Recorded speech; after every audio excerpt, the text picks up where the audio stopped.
नमस्कार मंडळी, लिसन विथ पूनम या चॅनलमध्ये तुमचं स्वागत आहे. तर मंडळी, आज आपण या व्हिडिओमधून मनुष्याचा जन्म आणि कर्मबंधन याबद्दलच माहिती जाणून घेणार आहोत.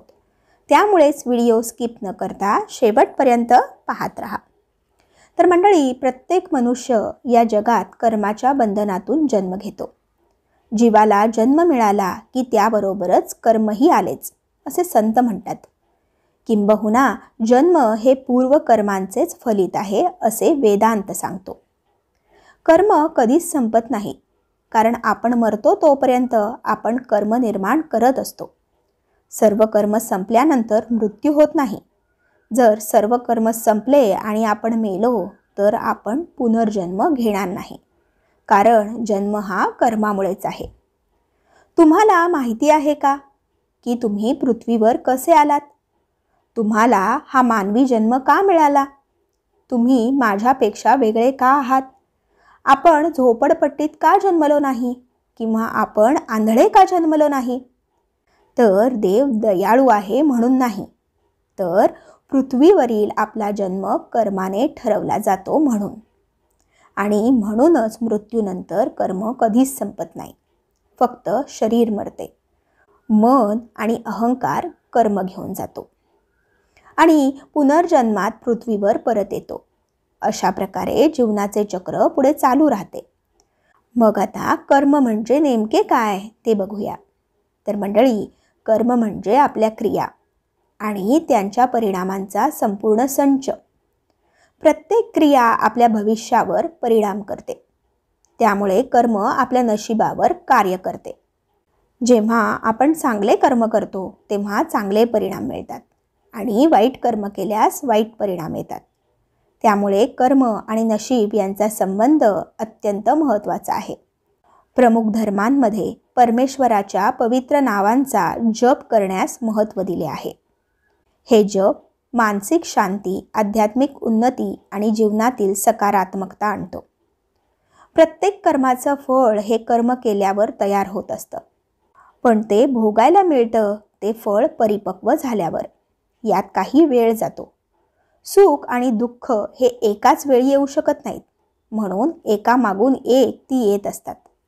यामुळे पण कर्मफळ भोगायला मिळायला अवधी लागतो.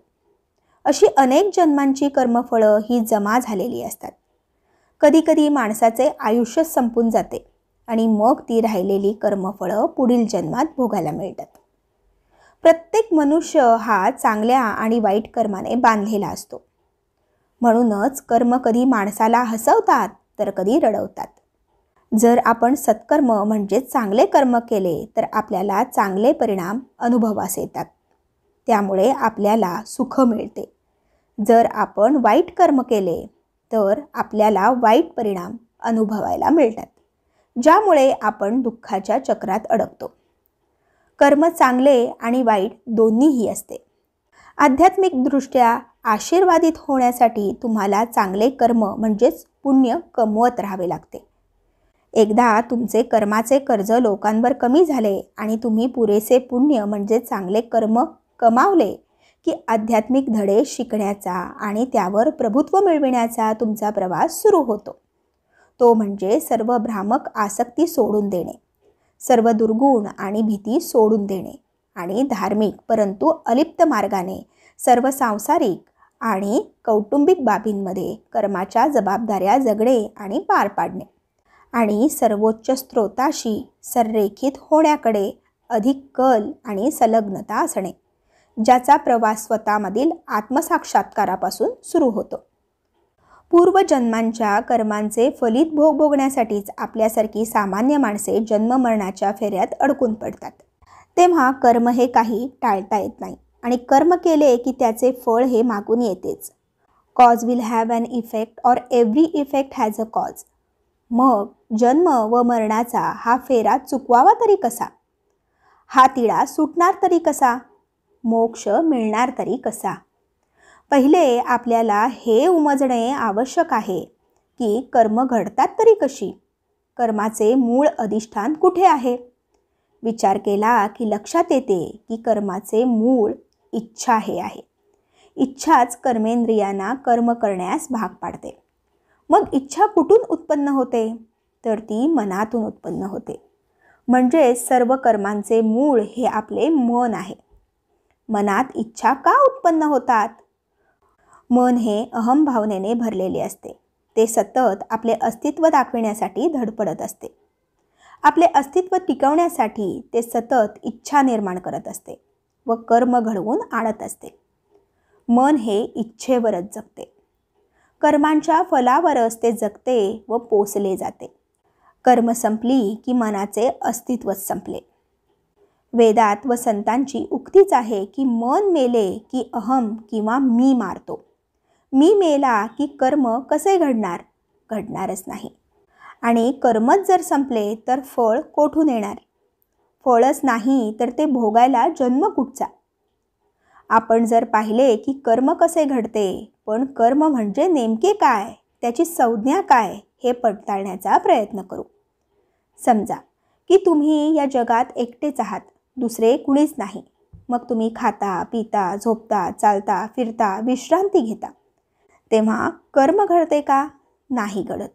हे कर्म जरी असले तरी ते वेदांतात अपेक्षित असलेल्या कर्मांच्या संज्ञेत बसत नाहीत. तेव्हा ही कर्मे नव्हेत. आता समजा तुम्ही चालला आहात.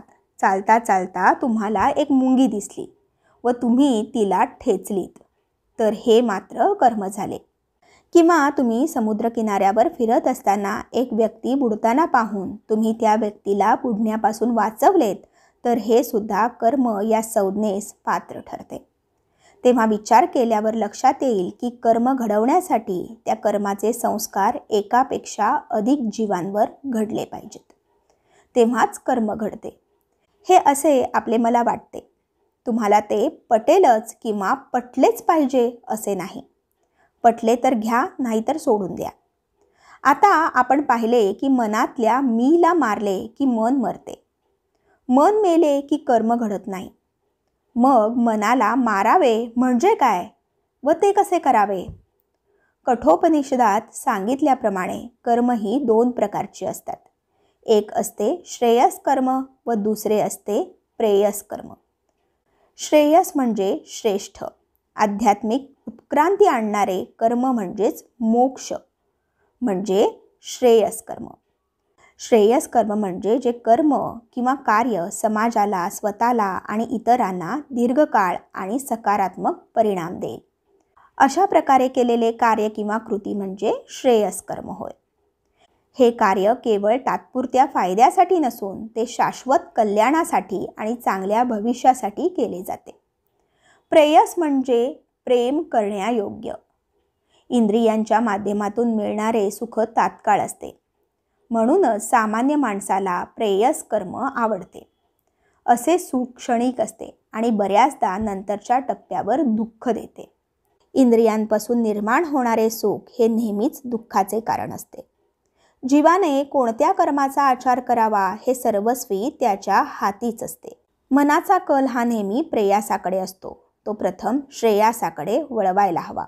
कारण प्रेयासामधून फक्त विषय सुखाची प्राप्ती होते व मीची लालसा वाढते. मग मन श्रेयस कर्माकडे कसे वळवावे? तर ते विवेकाने वळवावे. विवेक बुद्धीत असतो, पण बुद्धीलाच जर मनातील विषयाने ग्रासले असेल तर विवेक कसा टिकेल? विवेक हे एकमेव शस्त्र आहे जे मनावर विजय मिळवून त्या मीला मारण्यास समर्थ आहे. ते नसेल तर काही उपयोग नाही. मग हे शस्त्र मिळवावे कुठून? तर संत संगतीने व सद्गुरूंनी दिलेल्या नामात राहूनच ते मिळवता येते. ते एकदा मिळाले की श्रेयसचा प्रेयासावर विजय मिळवता येतो. तो विजय मिळवला की मी मेलाच म्हणून समजा. मी मेला की मनाचे अस्तित्व संपलेच की हो. मन संपले की द्वैत संपते. द्वैत संपले की कर्म नष्ट होतात. जिथे अद्वैत आहे तिथे कोटला मी नि कोटले कर्म. कसला जन्म आणि कसला मृत्यू, कोठेच काही नाही. तर मंडळी, आशा करते हा संपूर्ण व्हिडिओ तुम्हाला माहितीपूर्वक नक्कीच वाटला असेल. त्यामुळेच व्हिडिओला लाईक करा आणि जास्तीत जास्त लोकांपर्यंत शेअर करून चॅनलला सबस्क्राईब करायला विसरू नका. धन्यवाद. श्री स्वामी समर्थ.